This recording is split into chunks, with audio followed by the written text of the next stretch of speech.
UP के बरेली से खबर निकल कर आई कि एक व्यक्ति जो मुस्लिम है उसके माथे पर किसी शख्स ने जय भोलेनाथ लिख दिया है। अब जैसे ये खबर सामने आई मैंने ट्विटर खोला और ट्विटर पर तमाम लोग जो थे वो लिख रहे थे कि यार मेरा धर्म इजाजत नहीं देता, ये कैसा धर्म है जो एक व्यक्ति के माथे पर इस तरह से गोद कर जय भोलेनाथ लिखता है। बहुत सारी चर्चाएं जो हैं सोशल मीडिया पर तेज हो गई। इन सोशल मीडिया प्लेटफॉर्म्स को स्क्रॉल करते वक्त मैंने कुछ और चीजें भी नोटिस की। वो ये थी कि जो व्यक्ति जिसके माथे पर जय भोलेनाथ लिखा गया था वो मानसिक रूप से विक्षिप्त था। यूपी के बरेली का ये मामला था। मामला काफी सेंसिटिव था क्योंकि बच्चा जो है वो मुस्लिम है, उसके माथे पर जय भोलेनाथ लिखा है और बहुत सारे लोगों के मन में कयास आने लगे। सोशल मीडिया पर चर्चाएं तेज हो गई, लोगों का गुस्सा आक्रोश बहुत ज्यादा निकलने लगा। लेकिन जब ये आक्रोश निकल रहा था तो एक ऐसी जानकारी निकल कर आई जिसने सभी के होश फाख्ता कर दिए और ये समझाया कि धार्मिक तनाव कैसे फैल जाता है और कैसे परिस्थितियां जो हैं वो कुछ एक शरारती तत्व बिगाड़ने के लिए करते हैं और उसके बाद उसका दंश समाज झेलता है। हुआ कुछ यूं कि जिस व्यक्ति ने यहां पर दानिश नाम के इस बच्चे के माथे पर लिखा था जय भोलेनाथ, वो शादाब था। और शादाब कोई और शख्स नहीं, उसी का रिलेटिव है जिसने अपने कजिन के माथे पर शरारत। अब यूपी के बरेली में काफी टेंशन वाला माहौल हो गया था। महिलाएं जो हैं वो प्रदर्शन कर रही थी, विरोध जता रही थी। प्रेमनगर के शाहबाद इलाका ये है जहां पर ये पूरा हंगामा हुआ और वहीं पर ये व्यक्ति जिसको बाबू बाबू वो लोग कहते हैं, मेंटली काफी कमजोर है, मतलब बहुत सारी चीजें उसके साथ है। मुझे बहुत हैरानी हुई कि यार ये टैटू क्यों लिखा गया। फैमिली हंगामा कर रही थी, पुलिस केस हुआ, पुलिस ने उस बच्चे को उठाया भी जिसने लिखा था। लेकिन बाद में ये खुलासा होता है कि भैया ये तो एक ही जगह के एक ही लोग हैं। अब मेरे मन में ये थॉट आया कि जब पहली बार ये खबर मैंने पढ़ी तो मुझे भी लगा यार कि ये कौन लोग हैं जो इस तरह से किसी व्यक्ति को, वो भी जो मानसिक रूप से विक्षिप्त व्यक्ति है, उसके माथे पर इस तरह से लिख देते हैं। आई मीन बहुत बहुत ये क्रूएल काम है। आप नहीं कर सकते हैं ऐसा किसी के साथ भी। आप किसी के चेहरे को बिगाड़ नहीं सकते हैं कुछ लिखकर।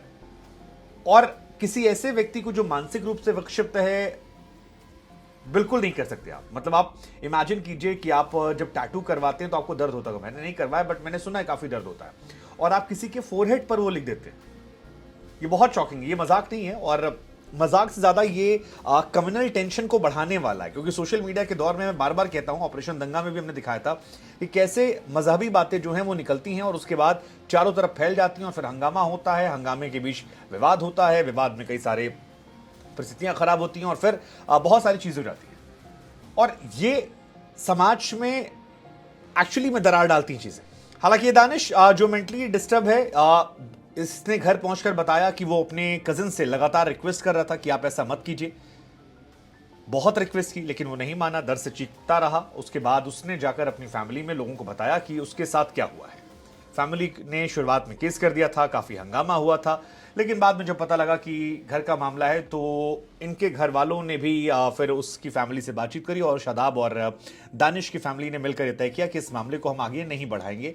लिहाजा पुलिस ने भी हिरासत में लेने के बाद दानिश के ऊपर जिसने गोदा था शादाब, उसको रिहा कर दिया।